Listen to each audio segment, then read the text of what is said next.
এই তপ্ত গরমে শরীর মন ঠান্ডা রাখতে পটলের এই রেসিপিটা জুড়ি মেলা ভার। দারুণ স্বাদের এই রেসিপিটা এক থালা ভাত নিমেষেই শেষ হয়ে যাবে। মাছ মাংসের প্রয়োজন পড়বে না, আর খুব কম সময়ের মধ্যে রেসিপিটা তৈরি করে নেওয়া যায়। তার থেকেও বড় কথা, কম তেল মশলা দিয়ে পটলের এই রেসিপিটা তৈরি।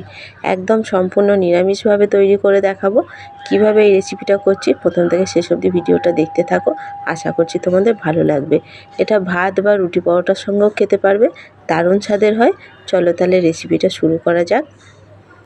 নমস্কার বন্ধুরা, রিনাস কুকিং উইথ নেচারে আপনাদের সবাইকে স্বাগত।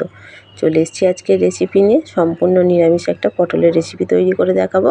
ও তার জন্য এখানে পটল নিয়েছি কয়েকটা। পটলগুলো পরিষ্কার করে ধুয়ে নিয়েছি। পটলের গাগুলো এইভাবে একটা ছুরি দিয়ে চেঁচে নিচ্ছি। এইভাবে করে প্রত্যেকটা পটলের গাগুলো আমি ভালো করে চেঁচে পরিষ্কার সব চেঁচে নিয়েছি, আর মাঝখান থেকে এইভাবে করে কেটে নিয়েছি। পটলগুলোতে এবার নুন হলুদ মাখিয়ে নেব। এর মধ্যে অল্প দিচ্ছি হলুদ, অল্প দিচ্ছি একটু লঙ্কার গুঁড়ো, অল্প দিচ্ছি একটু নুন। নুন হলুদ ভালো করে পটলের সঙ্গে মাখিয়ে। এই রেসিপিটা বাড়িতে বানিয়ে না থাকলে একবার এইভাবে বানিয়ে দেখুন। আমি যেভাবে বানাচ্ছি দারুণ স্বাদের হয়। পটলগুলোতে নুন হলুদ ভালো করে মাখিয়ে নিয়েছি। প্রথমে দিচ্ছি এখানে 1 চামচ মতো মৌরি। মৌরির সঙ্গে এখানে দিচ্ছি 2টো দারচিনি, একটা দারচিনির টুকরো ভেঙে নিয়েছি, আর 2টো দিচ্ছি এলাচ। হালকা আছে, এগুলো একটু ভালো করে ভেজে নিতে হবে। ও মৌরিটা ভাজা হয়ে গেছে, এটা এবার তুলে নিচ্ছি। এটা ভেজে তুলে নিয়েছি। এটা এবার ঠান্ডা করে নেব। ঠান্ডা করে এটা একটা গুঁড়ো করে নেব। কড়ার মধ্যে দিচ্ছি সর্ষের তেল। 2 চামচ মতো সর্ষের তেল দিয়েছি, তোমরা চাইলে সাদা তেলেও করতে পারো। তেল গরম হয়ে গেছে, এক এক করে পটলগুলো ভেজে নেব।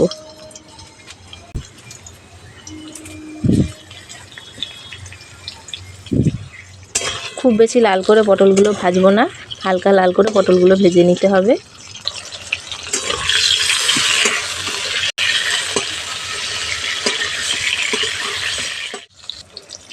দেখো পটলগুলো হালকা করে ভেজে নিয়েছি, খুব বেশি লাল করে ভাজিনি। পটলগুলো ভাজা হয়ে গেছে, পটলগুলো তুলে নিচ্ছি। এগুলো দেখলে বুঝতে পারবে যে কেমনভাবে ভেজেছি।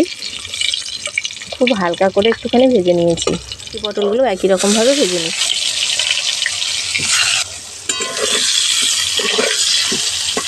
পটলের এই রেসিপিটার জন্য পটলগুলো এরকম হালকা করেই ভেজে নিতে হবে, খুব বেশি লাল করে ভাজা যাবে না। পটলের রেসিপিটার জন্য আমি এখানে 2টো আলু কেটে নিয়েছি, আর আলুগুলো এরকম একটু লম্বা করে কেটে নিয়েছি। এই আলুগুলোও ভেজে নেব।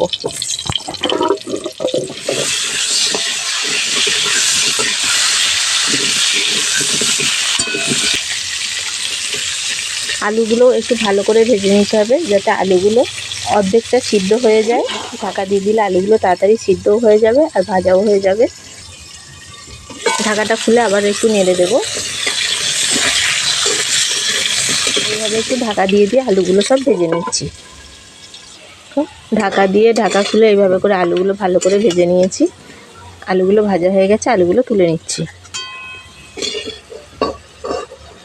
প্রথমেই যতটুকু তেল দিয়েছিলাম সেই তেলেই পটলও ভেজেছি, আলুও ভেজেছি, এখনও তেল রয়ে গেছে। এই রান্নাটায় বেশি তেল মশলা ব্যবহার হয় না, কম তেল মশলায় রান্নাটা হয়। আমি এর মধ্যে আর তেল দেবো না, এতেই আমি রান্নাটাও তৈরি করে নেব। আমি দিচ্ছি 4-5টা চেরা কাঁচা লঙ্কা। লঙ্কাটা একটু হালকা আঁচে ভেজে নিতে হবে। এটা ভেজে নিয়েছি। যে মৌরি গুঁড়ো করে রেখেছিলাম সেখান থেকে অর্ধেকটা আমি এর মধ্যে দিচ্ছি। একদম অর্ধেকটা দিলাম, আর অর্ধেকটা রেখে দিচ্ছি। লঙ্কার সঙ্গে মৌরি গুঁড়োটা ভালো করে একটু ভেজে নিচ্ছি। খুব সুন্দর একটা গন্ধ বেরিয়েছে। এখানে দিচ্ছি 1 চামচ কাশ্মীরি লঙ্কার গুঁড়ো, 1/2 চামচ দিচ্ছি হলুদ গুঁড়ো। মশলাটা হালকা ভেজে নেব। এর মধ্যে দিচ্ছি অল্প একটু জল।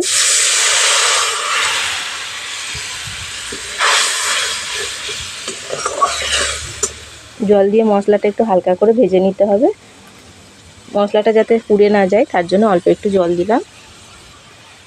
মশলাটা একটু ভালো করে কষিয়ে নিয়েছি। 1 চামচ নিয়েছি আদা বাটা। নিরামিষ রান্না, অল্প একটুখানি আদা বাটা দেব।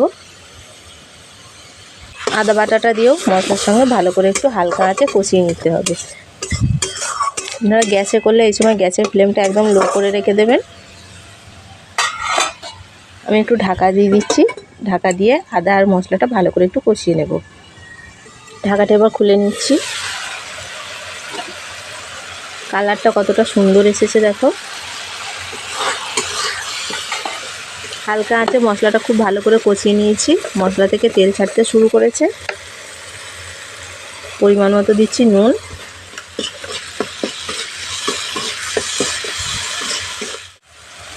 এখানে নিয়েছি 1 বাটি দুধ। দুধটা দিয়ে দিচ্ছি।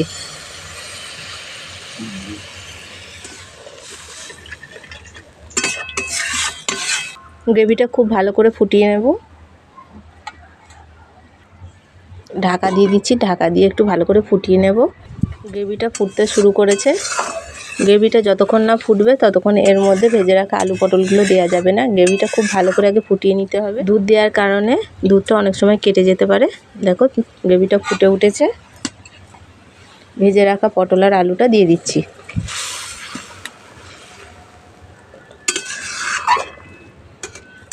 এটা এবার ঢাকা দিয়ে হালকা আঁচে, হালকা থেকে মাঝারি আঁচে আলু আর পটল ভালো করে একটু সেদ্ধ করে নেব। মিনিট 5 সময় নিয়ে ফুটিয়ে নিয়েছি। ঢাকাটা এবার খুলে নিচ্ছি। আলু খুব ভালোভাবে সেদ্ধ হয়ে গেছে। এটার গ্রেভিটা এইরকমই রাখবো। নিরামিষ রান্না, অল্প দিচ্ছি একটু চিনি। এই রান্নাটার জন্য এখানে নিয়েছি 1 চামচ ঘি। একটা বাটির মধ্যে ঘি নিয়েছি। ঘিটা ভালো করে একটু গরম করে নেব। দেখো ঘিটা খুব ভালো করে গরম করে নিয়েছি।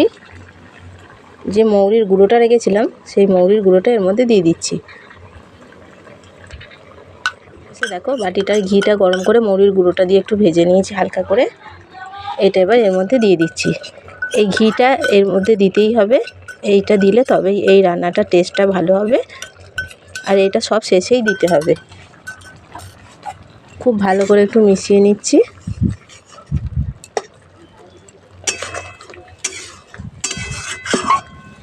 নিরামিষ এই পটলের রেসিপিটা তো একদম হয়ে গেছে। আমি এটা নামিয়ে 2 মিনিট ঢাকা দিয়ে রেখে দেব। ঘি আর মৌরি গুঁড়োর গন্ধটা খুব সুন্দর বেরিয়েছে। এতে করে তরকারির মধ্যেও গন্ধটা খুব সুন্দরভাবে ছড়িয়ে যাবে। এখন এটা দেখতে কতটা সুন্দর লাগছে। গ্রেভিটা তোমরা যেমন পছন্দ করবে সেই রকমই গ্রেভিটা রাখবে। গ্রেভি যদি খুব শুকনো হয়ে যায়, যদি মনে করো একটু ঝোল লাগবে, তাহলে অল্প একটু দুধ গরম করে এর সঙ্গে দিয়ে দিতে পারো। এতে কিন্তু জল ব্যবহার করা যাবে না, দুধটাই দিতে হবে। ঠিক আছে, আমি এবার ঢাকাটা খুলে নিচ্ছি। দেখো পটলের রেসিপিটা দেখতে কতটা সুন্দর লাগছে। খালি এটা দেখতে যেমন সুন্দর হয়েছে, খেতেও কিন্তু ততটাই লোভনীয়। এইভাবে একবার নিরামিষ দিনে এই পটলের রেসিপিটা বানিয়ে খেয়ে দেখো, দারুণ স্বাদের হয়। রেসিপিটা একবার খেলে বারবার এইভাবেই খেতে ইচ্ছে করবে। কম তেল মশলা দিয়ে বানানো এই রেসিপিটা এই গরমের দুপুরে দারুণ লাগবে ভাতের সঙ্গে খেতে। যারা বেশি তেল মশলা খেতে পছন্দ করো না, তারা এইভাবেই রেসিপিটা বানিয়ে খেয়ে দেখতে পারো। দারুণ স্বাদের হয়। ঘরে থাকা উপকরণ দিয়ে কত সহজে নিরামিষ একটা রেসিপি তৈরি করে নেওয়া যায় দেখো। যারা মাছ মাংস খেতে পছন্দ করো না, তারা এইভাবে এই রেসিপিটা একবার বানিয়ে খেয়ে দেখতে পারো। মৌরি পটলের রেসিপিটা তোমাদের কেমন লাগলো কমেন্ট করে অবশ্যই জানাবে। রেসিপিটা ভালো লাগলে একটা লাইক কমেন্ট শেয়ার করো। চ্যানেলে নতুন বন্ধু হয়ে থাকলে চ্যানেলটা সাবস্ক্রাইব করার অনুরোধ রইল। পাশে থাকা বেল আইকনটা অবশ্যই প্রেস করে দেবে। আমার চ্যানেলে নিত্য নতুন ভিডিও দিলে ভিডিও নোটিফিকেশন সবার আগে তোমাদের কাছে পৌঁছে যাবে।